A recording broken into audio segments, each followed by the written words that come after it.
उनपे उनका एक अपना अलग पहचान, अपनी अलग शान, उनका एक नाम, उनका अनुसरण, उनकी सादगी, उनकी सरलता, उनकी ईमानदारी, उनका देशभक्ति, वो मेरे अंदर अपने आप आ गया। वही जो आचरण में उतारने वाली बात कि जब जैसा पिता होगा वैसे ही पुत्र होगा, वो मेरे अंदर आया। और लोकतंत्र की रक्षा के लिए 1975 की 25 जून को मैं 18 साल की उम्र में 18 महीना जेल में रहा इस देश के लोकतंत्र को बचाने के लिए। ये हुई दूसरी पीढ़ी। और तीसरी पीढ़ी में अभी जो संचालन कर रहे थे सिद्धार्थ श्रीवास्तव और इनके बड़े भाई साकेत श्रीवास्तव, वो भी समाज की सेवा के लिए लगातार अपना पूरा जीवन बिता रहे हैं। ये दोनों बेटे और मेरी बेटी भी शालिनी श्रीवास्तव, भले ही उसकी शादी हो गई लेकिन वो सामाजिक है, पारिवारिक है और व्यवहारिक है। तो ये जो पिता से पुत्र और पुत्र से तीसरी पीढ़ी तक बात पहुंची, देश सेवा, समाज सेवा, देशभक्ति, मानवता, एकता, भाईचारा, सद्भावना, प्रेम, ये सारी चीजें जो चल के आई एक के बाद दूसरे और तीसरी पीढ़ी में, फिर मैं यही उदाहरण दूसरे रूप में दे रहा हूँ। एक सुभाष श्रीवास्तव यहाँ बोल रहा है, एक सुभाष कुशवाहा खड़े हैं। इनके पिता रामभान कुशवाहा ने जो संस्कार दिए, जो ईमानदारी की, सरलता की, व्यवहारिकता की, इंसानियत की, मानवता की, वो व्यवहार, वो आचरण आया सुभाष कुशवाहा में। और आज की शाम मैं ये कह रहा हूँ कि जो तीसरी पीढ़ी पैदा हुई है उसमें भी ये आचरण आएगा। आने वाले दिनों में ये संस्कार दिया जाएगा। आज की रात की, आज की शाम की सफलता इसी बात पर है कि तीसरी पीढ़ी भी अपने बाबा के कदमों पे चलेगी, अपने पिता के कदमों में चलेगी, मानवता और प्रेम और सद्भावना और भाईचारे को लेकर।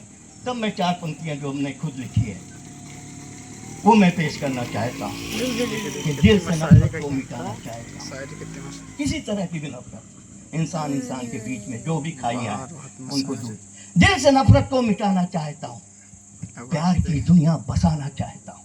दिल से नफरत को मिटाना चाहता हूँ, प्यार की दुनिया बसाना चाहता हूँ। और हो ना छोटा या बड़ा कोई जिसमें, हो ना छोटा या बड़ा कोई जिसमें, एक घर ऐसा बनाना चाहता हूँ, एक घर ऐसा बनाना चाहता हूँ। और मित्रों, सुभाष कुशवाहा को मैं दुआएं, शुभकामनाएं, आशीर्वाद, हर चीज देना चाहता हूँ इन शब्दों के साथ कि जिस तरह से अपने पिता को याद करने का आपने ये सिलसिला आज से शुरू किया, ये सिलसिला निरंतर आगे भी चलता रहे, ये काफिला आगे बढ़ता रहे, मंजिल पे चलना कभी बंद न करना राही। सुभाष कुशवाहा, मंजिल पे चलना कभी बंद न करना राही।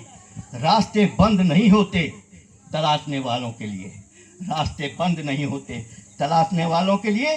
जो हौसलों में तू अपने सफर उतारेगा, जो हौसलों में तू अपने सफर उतारेगा, हर एक मील का पत्थर तेरी नजर उतारेगा, हर एक मील का पत्थर तेरी नजर उतारेगा। सुभाष, आपने इस पूरे विंध्य क्षेत्र में और आने वाले दिनों में तो मैं कहूंगा कि मध्य प्रदेश में आपने एक मिसाल कायम किया है सांव की इस धरती पर कि किस तरह से अपने पिता की सेवा की जाती है अपने जीवन भर, और किस तरह उनके भावनाओं को, उनके विचारों को अपने जीवन में, उनके जीवन काल में तो मानेंगे ही, अपने आचरण में उतारेंगे, लेकिन उनके न रहने के बाद भी उनके विचारों को आगे लेके बढ़ेंगे। ये आपने साबित किया है। मैं नहीं जानता कभी हुए होंगे श्रवण कुमार जी, जिन्होंने अपने माता पिता को शिक्षा कराया, नेत्र माता पिता, लेकिन जीवन काल में मेरे आसपास श्रवण कुमार के रूप में सुभाष कुशवाहा है। मैं चाहता हूं कि आने वाले दिनों में आपका ये सिलसिला, ये कार्यक्रम और बड़ा रूप ले।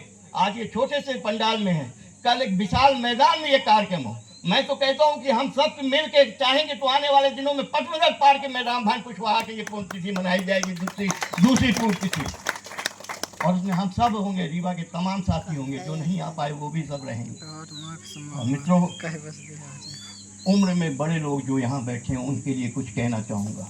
आज मौका मिला है, मंच मिला है, माहौल मिला है, माइक मिला है कि उम्र थका नहीं सकती। 29 जुलाई को मैं 69 साल का पूरा हो जाऊँगा। ईश्वर चाहेगा तो आगे आप लोगों का साथ संपर्क बना रहेगा। उम्र थका नहीं सकती और ठोकरें गिरा नहीं सकती। उम्र थका नहीं सकती और ठोकरें गिरा नहीं सकती।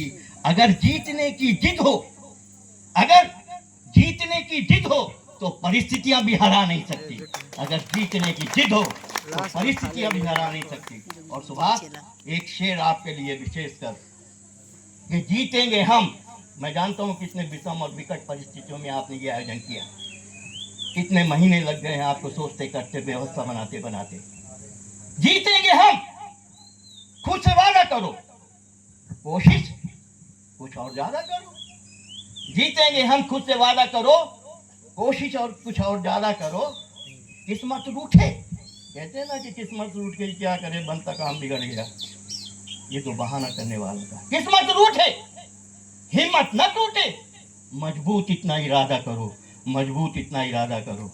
जीतेंगे हम, खुद से वादा करो, कोशिश कुछ और ज्यादा। मित्रों, मुझे गाँव में आए कई बार आने का मौका मिला, इस डंडी में कई बार गुजरे हैं, इनके सुख में इनके दुख में, जब भी पारिवारिक कार्यक्रम हुआ, लेकिन वैचारिक कार्यक्रम पहली बार हुआ जिसने बुलाया। हो सकता है कि मैंने आपका ज़्यादा समय लिया हो, लेकिन आप सबने जितने लोगों ने भी यहाँ बुला, जयप्रकाश जी ने, जलेश जी ने, पंकज जी ने, पार्षद जी ने, हमारे सोमनाथ गुप्ता जी ने, हमारे संघर्ष के साथी एक डॉक्टर साकिब जी ने, तिलक राज जी का जिक्र जरूर करना, क्योंकि तिलक राज जी वो शख्स हैं, व्यक्ति हैं, मैं उनका बड़ा सम्मान इसलिए करता हूँ कि सुभाष कुशवाहा के पीछे वो बैकिंग की तरह एक ठोस सहयोगी के रूप में वो साथ में चलते हैं। और देखिए, मैं ये मानता हूँ पंकज जी कि राजा बनना महत्वपूर्ण नहीं है, राजा बनाना ज़्यादा महत्वपूर्ण है। ये राजा बनाने वाले सुभाष को आगे करके, उसको सपोर्ट करके, उसको महत्व देके, उसको चंद्रगुप्त राजा हो गया, सम्राट हो गया, लेकिन चाणक्य ने उसको बनाया। अगर चाणक्य पीछे बैकग्राउंड में, नेहरू प्रधानमंत्री हो गए, लेकिन अगर गांधी नहीं होते तो नेहरू कहाँ होते।